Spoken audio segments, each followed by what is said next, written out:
Apakah kamu pernah merasa kesulitan dalam mengambil keputusan atau bingung mengapa kamu sering terjebak dalam pola pikir yang kurang produktif? Mungkin kamu bahkan merasa terhambat dalam mencapai tujuan kesehatan, produktivitas, dan kepercayaan diri. Jika kamu memang mengalami hal ini, ada kemungkinan kamu belum membaca buku Thinking Fast and Slow karyanya Daniel Kahneman. Oke, Pitsquad, selamat datang di channel Pitsquad ID. Di sesi kita sekarang kita akan masuk ke sesi Brain Books, di mana kita akan membahas sebuah buku yang viral belakangan ini, Thinking Fast and Slow, di mana buku ini bisa membuka wawasan tentang bagaimana pikiran kita bekerja dan mengapa kita seringkali terjebak dalam bias dan kesalahan logika. Ya, bacaan ini bisa menjadi panduan penting untuk membantu kamu memahami dan mengoptimalkan proses pengambilan keputusan, sehingga kamu bisa menjadi anggota Pitsquad yang lebih baik dan lebih dekat dengan pencapaian tujuan kesejahteraan kamu. Jadi mari kita pelajari lebih lanjut tentang buku ini dan bagaimana dia bisa membantu kita menjadi lebih fit, produktif, dan percaya diri. Let's get it on!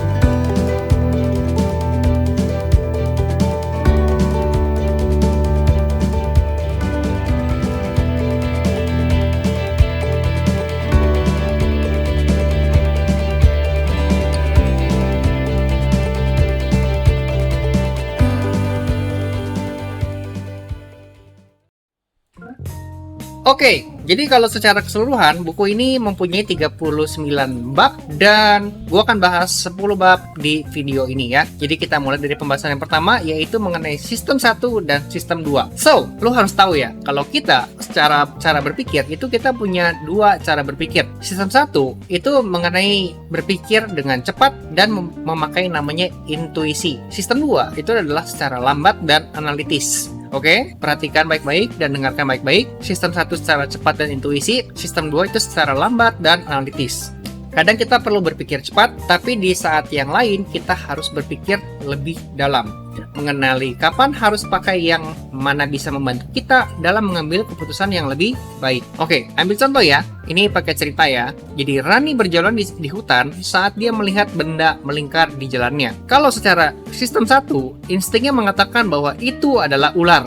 Ya, jadi dia langsung mundur. Itu kalau sistem 1. Tapi kalau sistem 2, setelah mengamati lebih dekat, dia menyadari bahwa itu sebenarnya hanya tali yang tergeletak. Oke, di bab yang berikutnya kita membahas tentang heuristik dan bias ya. Jadi heuristik adalah semacam jalan pintas pikiran kita untuk membuat keputusan. Kadang heuristik ini bisa mengarahkan kita ke arah yang salah, jadi penting untuk kita sadari dan coba hindari. Oke, contoh ya, ketika ditanya tentang jumlah kejahatan di kota tempat tinggalnya, Dika dengan cepat mengatakan bahwa kejahatan sangat tinggi. Namun dia menyadari bahwa penilaian tersebut sebenarnya didasarkan pada berita yang sering menampilkan kejahatan, bukan pada statistik yang sebenarnya. Oke, di bab yang ketiga yang berimpact sama gue langsung ya. Jadi ini mengenai kepercayaan dan probabilitas. Orang sering salah dalam menghitung yang namanya peluang. Jadi kita perlu berhati-hati dan mencoba untuk lebih objektif saat menimbang kemungkinan sesuatu terjadi. Ambil contoh, Sari bermain lotre, oke? Dan yakin bahwa angka keberuntungannya akan menang karena dia telah memainkan angka tersebut selama bertahun-tahun. Namun dia tidak menyadari bahwa setiap undian adalah acara independen dan angka keberuntungannya tidak lebih mungkin menang daripada angka lainnya. Oke, di bab yang berikutnya kita bahas tentang psikologi pengambilan keputusan. Ya, ada beberapa faktor psikologis yang mempengaruhi keputusan kita, seperti bagaimana kita merasa tentang sesuatu atau bagaimana kita takut kehilangan. Makin kita sadar akan hal-hal ini, makin baik keputusan yang kita buat. Ambil contoh ya, Riko ingin menjual mobilnya, tapi dia menetapkan harga jual yang terlalu tinggi karena dia merasa sangat terikat dengannya. Ini adalah contoh efek kepemilikan yang mempengaruhi pengambilan keputusan Riko. Oke, di bab yang berikutnya adalah keterbatasan kognitif dan pemecahan masalah. Kita semua punya batasan dalam berpikir dan mengatasi masalah. Penting untuk mengetahui batasan ini agar kita bisa mencapai dan mencari bantuan atau informasi yang diperlukan untuk mengatasi masalah yang kita hadapi. Contoh ya, Farah kesulitan menyelesaikan soal matematika yang rumit. Alih-alih menyerah, dia memutuskan untuk mencari bantuan dari teman yang lebih ahli dalam matematika untuk mengatasi keterbatasan kognitifnya. Framing dan pengaruh konteks. cara informasi yang disampaikan bisa sangat mempengaruhi bagaimana kita melihatnya. Jadi, sebaiknya kita selalu mencoba melihat informasi dari berbagai macam perspektif dan pertimbangkan bagaimana informasi tersebut disajikan sebelum mengambil sebuah keputusan. Dalam survei, orang lebih mungkin untuk mendukung suatu kebijakan jika mereka diberitahu bahwa kebijakan tersebut akan menyelamatkan 90% populasi dibandingkan jika mereka diberitahu bahwa kebijakan tersebut akan menyebabkan 10% populasi gagal selamat. Ini adalah contoh bagaimana framing mempengaruhi persepsi kita. Oke, V-Squad, kita lanjut di bab yang berikutnya adalah kepuasan dan kebahagiaan. Ya, jadi kebahagiaan kita itu dipengaruhi oleh banyak faktor seperti harapan dan perbandingan dengan orang lain. Kita perlu ingat bahwa mencari kebahagiaan tidak selalu tentang memenuhi semua keinginan kita, tetapi juga tentang menemukan keseimbangan yang baik dalam hidup. Contoh, Tono selalu ingin punya ponsel terbaru dan dia selalu merasa senang ketika dia akhirnya bisa membelinya. Namun, kebahagiaannya tidak bertahan lama dan dia segera merasa tidak puas lagi. Tono harus belajar menemukan keseimbangan antara keinginan dengan kebahagiaannya. Oke, next thing adalah pengalaman versus kenangan ya. Ada perbedaan antara menikmati sesuatu saat itu terjadi dan mengenang pengalaman itu. Kita harus ingat bahwa kenangan kita bisa mengubah pandangan kita tentang suatu pengalaman. Jadi penting untuk menilai keputusan kita berdasarkan informasi yang akurat dan tidak hanya mengandalkan kenangan kita saja. Contoh, Rina pergi berlibur ke pantai dan merasa kesal karena cuaca buruk selama beberapa hari. Namun setelah pulang, dia hanya mengingat kenangan indah bermain di pasir dan menikmati matahari terbenam. Pengalaman itu saat itu terasa kurang sempurna, tapi kenangan lebih positif daripada yang sebenarnya.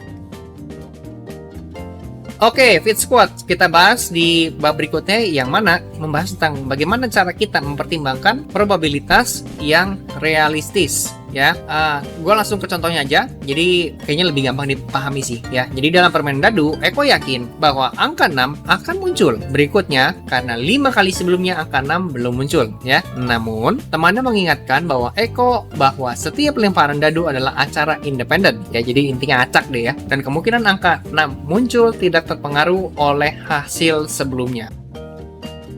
Oke, di bab yang ke-10, bab yang terakhir yang berimpact sama gua langsung adalah mengenali dan mengatasi pengaruh psikologi ya. Contoh ya, Andi ingin membeli sepatu baru, tetapi dia bimbang antara dua pilihan. Ketika dia sadar bahwa dia cenderung memilih sepatu yang lebih mahal karena dia takut kehilangan kesempatan untuk mendapatkan sepatu yang lebih baik ya, which is itu namanya loss aversion, dia memutuskan untuk memilih sepatu yang lebih murah yang sebenarnya dia sudah memenuhi kebutuhannya. Dengan lebih memahami topik-topik ini, kita bisa menjadi lebih baik dalam mengambil keputusan dan mengatasi berbagai situasi dalam kehidupan sehari-hari. Ingatlah, untuk selalu mengevaluasi informasi yang kita terima dan berpikir kritis sebelum membuat keputusan yang penting.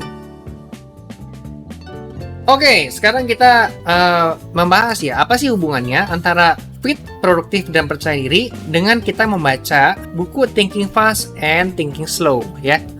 Thinking Fast and Slow ya. Memiliki hubungan yang erat dari sisi fit ya, kalau ngomongin soal fit ya. Jadi kesehatan fisik dan mental saling terkait.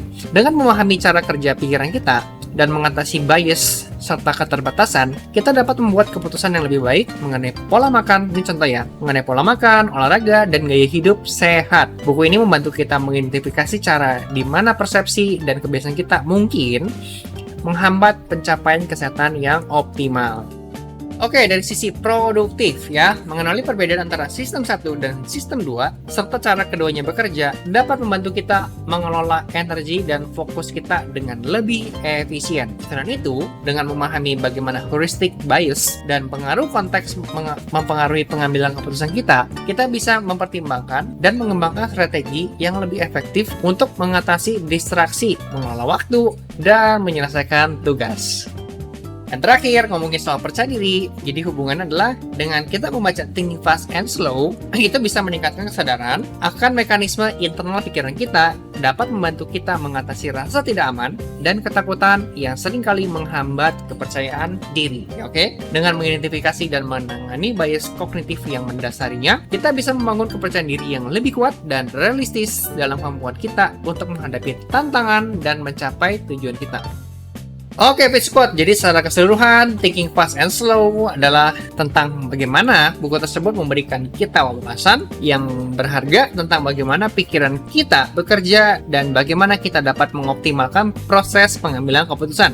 Buku ini secara tidak langsung mendukung visi dari Wellness Coach ID dengan membantu audiensnya mengembangkan pemikiran yang lebih jernih, efisien, dan efektif yang pada akhirnya akan meningkatkan kesejahteraan fisik, produktivitas, dan kepercayaan diri mereka.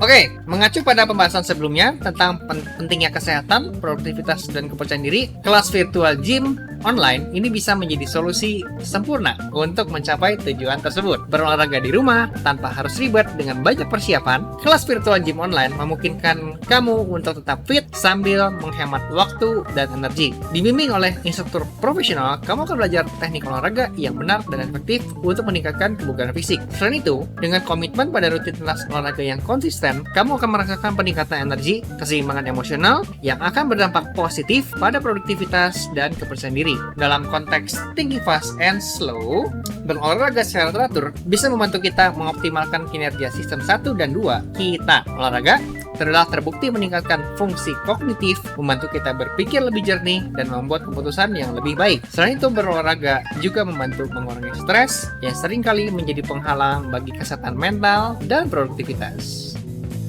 Oke, terakhir, gue mau tutup dengan sebuah pantun. Mari bergabung, jangan ragu-ragu di kelas virtual gym online bersatu. Subscribe and klik lonceng di sini agar fit, produktif, dan percaya diri kiat terpacu. Cakep. So, pantun tadi mengajakmu untuk menjadi bagian dari komunitas yang mendukung kesehatan, produktivitas, dan kepercayaan diri. Ya, jadi jangan lupa untuk subscribe dan mengaktifkan notifikasi dengan mengklik tombol lonceng. Dengan begitu, kamu akan selalu mendapatkan informasi terbaru tentang kelas virtual gym online ataupun tips bermanfaat lainnya yang sejalan dengan konsep Thinking Fast and Slow dari Wellness Coach ID. Selamat berolahraga, semoga sukses dalam mencapai tujuan kesejahteraan kamu. Oke, bye-bye.